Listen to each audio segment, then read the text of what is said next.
Hey everyone, hope you're all having a great day today. So today I wanted to talk about something that is very important to me and I think is important to a lot of people, which is mental illness and mental health. I wanted to first off and say, as a born-again believer, that mental illness is real. It's May, it's Mental Health Awareness Month, and I think that this is something that is very important to be talked about, especially in the church, because I think that unfortunately within the church right now and just the general body of Christ, there's a lot of misinformation and stigma surrounding mental illness and mental health. And a lot of this, I believe, is because there's a lot of people who don't know what they're talking about, speaking on things like mental illness as if they're experts. And unfortunately, I think this just kind of perpetuates that cycle of misinformation, which leads to a greater stigma, leads to so many Christians, too many actually, feeling isolated in their struggles and feel like they can't speak up about what it is that they're struggling with out of fear of being judged or being told that they just need to have more faith. So I wanted to kind of talk about this today. We cannot expect our fallen flesh to be perfect, and our brains are not exempt from this. There are plenty of mental illnesses that include, brains having misfires, connections being faulty. There are certain types of therapies where it is based in rewiring our thought patterns because we are prone to faulty ways of thinking. Our brains are prone to chemical imbalances. Mental illness is something that does not discriminate who it attacks. Mental illness is something that Christians are not excluded from. No matter who you are, you can be affected by mental illness. And it looks different for everybody. I think that that is something that is very important to address because what works for someone else might not necessarily work for you. For some people, medication might be the route to go. For other people, therapy might be the route to go. For some people, they might need a combination of both. Everyone's journey with mental health and mental illness looks different, and I think it's important to remember this when it comes to talking to people who struggle with mental illness or people who struggle with mental health. Unfortunately, I think a lot of Christians feel stigmatized when it comes to struggling with mental illness because, like I said before, there are a lot of people who will talk about mental illness and make it seem like it's something that isn't as big of a deal or it's something where you just need to have more faith.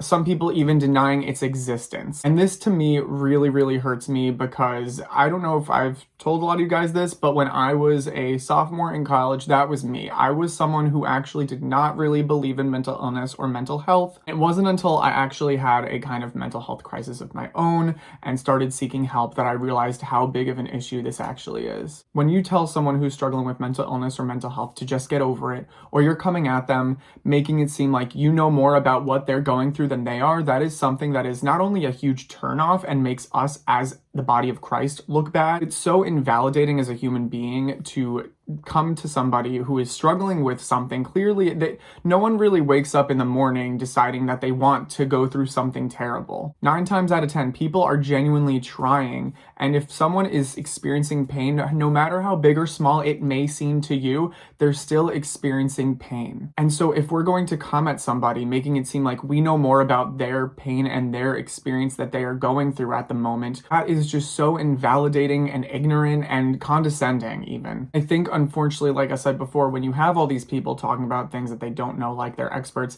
that is exactly what's happening, is they're speaking about things like they know what's going on, they know everything that's going on without actually listening to people. Are there instances in which, we need to have more faith and we need to trust God more? Absolutely. I think that that's something we can do on the daily. However, this does not change the fact that our brains are fallen flesh. Our brains are organs, and just like any other organ in our body, it can malfunction. I've been saying this for years here on YouTube. The brain is fallen flesh and cannot be expected to perform at perfection. And so to say that mental illnesses are not real, things like ADHD, OCD, bipolar disorder, borderline personality disorder, you name it, to say that these are not real is extremely dismissive and also hinders people from getting the treatment that they need.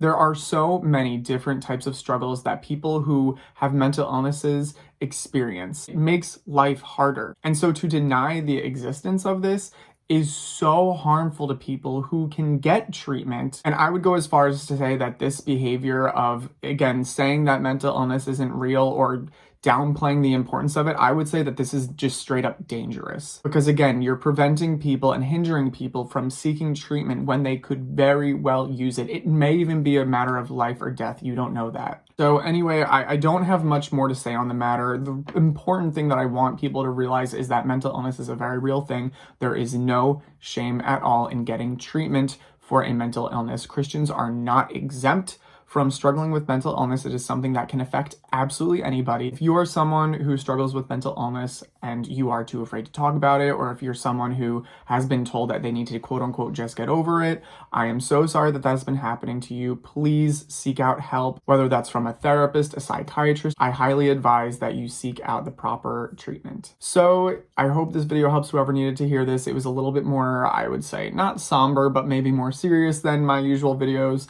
But regardless, I hope that this helped somebody and I hope you enjoyed it. As always, if you guys have any comments, questions, or concerns, do not ever hesitate to leave me a comment down below or shoot me an email at my email address. I can't talk at my email address, which will be right down here. Also, if you guys have any prayer requests, let me know of those as well. We also have a Discord. If you guys want to join that, just send me an email and I will send you a link to join. And as always, have a lovely rest of your day and God bless.